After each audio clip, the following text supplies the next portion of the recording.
Bueno, en este video vamos a ver algunos ejercicios de circuitos magnéticos. Vamos a empezar resolviendo dos ejercicios primero que están bastante relacionados para ir viendo cómo podemos ir aplicando las fórmulas que vimos en el video anterior.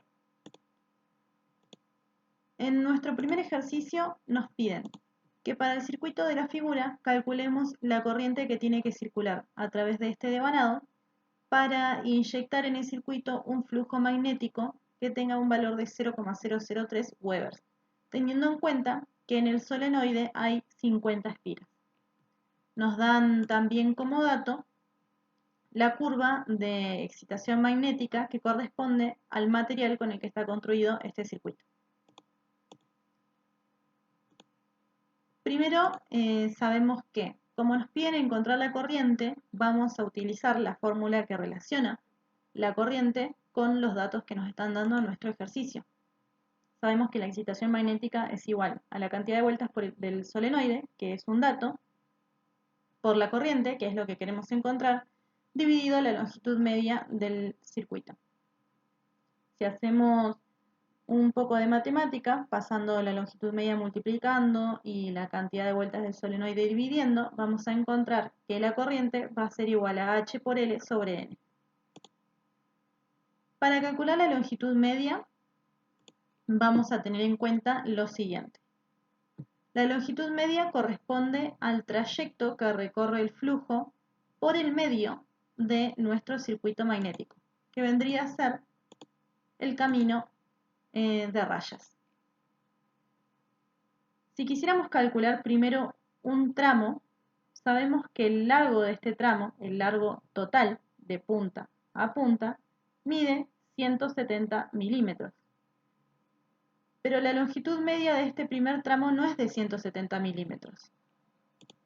Lo que tenemos que tener en cuenta es que en esta primera parte, en la altura, digamos, de esta columna, esta partecita sobra. Es decir, hay que restarle esta parte que no corresponde o que no vamos a considerar en la medida de la longitud media de este primer tramo.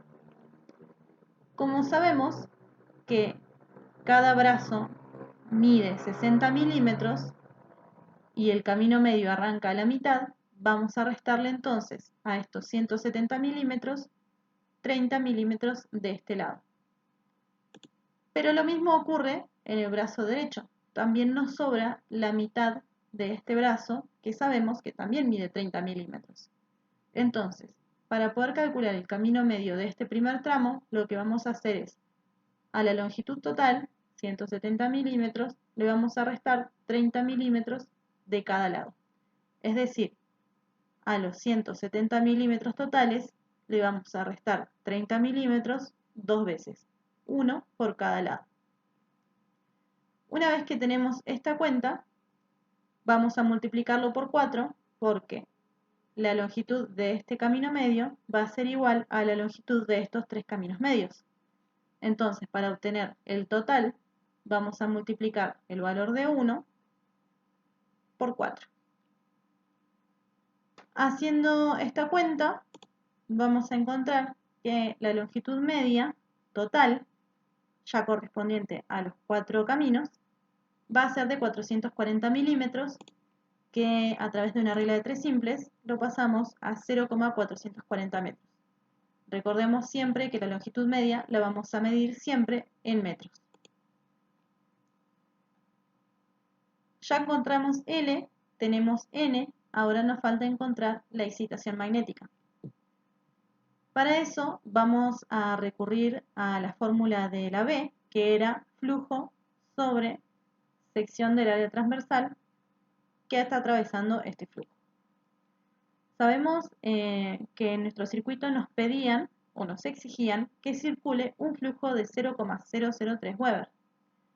Y el área de la sección transversal que está atravesando nuestro flujo sería la planchuela correspondiente a este largo por esta profundidad que mide 60 milímetros. Es decir, el área de la sección transversal que va a atravesar nuestro flujo es de 60 por 60. Haciendo estas cuentas, vamos a ver que la B mide 0,83 teslas. De la tabla que nos daban en el enunciado, que relacionaba la excitación magnética con la intensidad, si hacemos una aproximación, sabemos que si B vale 0,6, la excitación vale 80, si B vale 0,9, la excitación vale 160. Para un valor aproximado de B igual a 0,83, calculamos que H va a tener un valor aproximado de 146,5 ampervueltas sobre metro. Ahora que ya conocemos H, N y L, estamos en condiciones de poder calcular la corriente simplemente reemplazando estos datos en la fórmula y viendo que de esta manera es necesario inyectar una corriente de aproximadamente 1,29 amperes para generar el flujo que necesitamos en nuestro circuito magnético.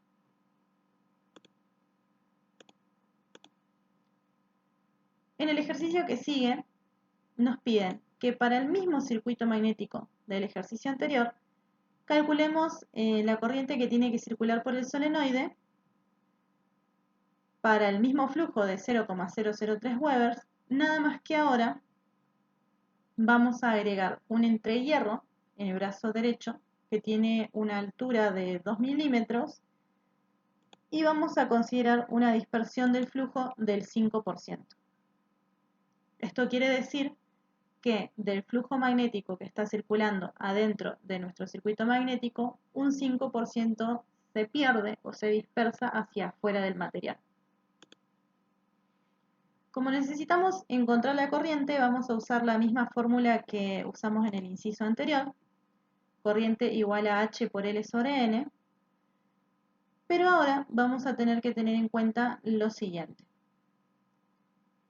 Ya no vamos a tener solamente la excitación magnética del núcleo, es decir, del material de hierro, sino que también vamos a tener que sumarle la excitación magnética del entrehierro, porque ahora nuestro circuito está compuesto por dos tramos, uno que corresponde al material ferromagnético y uno muy pequeñito que corresponde al entrehierro. Eso se ve representado en cómo adaptamos esta fórmula. En vez de tener una sola excitación magnética, ahora vamos a tener la suma de dos excitaciones magnéticas, cada una con su longitud media aproximada. Bien, entonces lo que vamos a hacer ahora es calcular primero todos los datos que necesitamos para la sección del hierro y luego todos los datos que necesitamos para el tramo del entrehierro. La longitud media del tramo de hierro eran los 440 milímetros que habíamos calculado antes, menos los 2 milímetros que le sacamos, que ahora son entrehierro.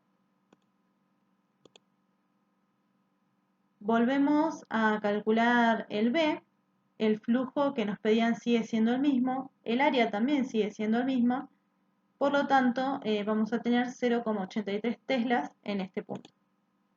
Como el material de este ejercicio es el mismo material que tenía el circuito magnético en el ejercicio 1, ya sabemos que para 0,83 teslas nos corresponde una excitación de 146,5 ampervueltas sobre metro. Ahora, para el tramo del entrehierro, la longitud es más sencilla, son los 2 milímetros que pusimos. La B, en este caso, vamos a considerar que por el entrehierro sigue fluyendo el mismo flujo que circulaba por el núcleo y que la sección del entrehierro es igual a la sección del núcleo. Es decir, vamos a considerar que el flujo que viene circulando por el material de hierro no se pierde en ningún momento, sino que atraviesa el entrehierro y sigue circulando por todo el material. Por lo tanto, como el flujo sigue siendo el mismo y la sección sigue siendo la misma que la del hierro, vamos a volver a obtener 0,83 teslas. Pero ahora la excitación magnética no va a ser de 146,5, porque esta excitación magnética nosotros la obtuvimos de la tabla que nos daban en el enunciado, y esa tabla corresponde al material con el que está construido el circuito, que es hierro. Y el entrehierro no está hecho de hierro, sino que está hecho, o está mejor dicho, relleno con aire. No tiene ningún material en el medio. Por lo tanto, para calcular el valor de la excitación magnética para el entrehierro, vamos a usar la fórmula que nos relacionaba la B y la H a través de la permeabilidad. Por lo tanto, si despejamos H de esta fórmula, pasando la permeabilidad dividiendo, sabemos que B era 0,83 teslas y la permeabilidad vamos a utilizar el μ0, que es la permeabilidad del vacío, 4pi por 10 a la menos 7 teslas por metro dividido amper. Si hacemos esta cuenta, vamos a encontrar que la excitación magnética para el entrehierro es de 660.493 amper vol metro. Amper vuelta sobre metro, perdón. Es un valor mucho más grande que el que encontramos para el hierro. Ahora sí, ya conseguimos todos los datos que necesitamos para el tramo del hierro y para el tramo del entrehierro, así que reemplazamos los valores en la fórmula y resolviendo vamos a encontrar que la corriente que tenemos que inyectar en el solenoide es de 27,7 amperes. Pero nos falta el último paso, que es el de considerar que el flujo magnético tiene una dispersión del 5%. Si estamos perdiendo un 5% del flujo, entonces, para obtener los 0,03 Weber que necesitamos, vamos a tener que inyectar un 5% más de corriente. Por lo tanto, a esta corriente que encontramos, le vamos a sumar un 5% de su valor, o lo que es lo mismo, la vamos a multiplicar por 1,05, y ahora sí, esta corriente compensa el 5% de flujo que se pierde. Por lo tanto, esta es la respuesta correcta a nuestro ejercicio.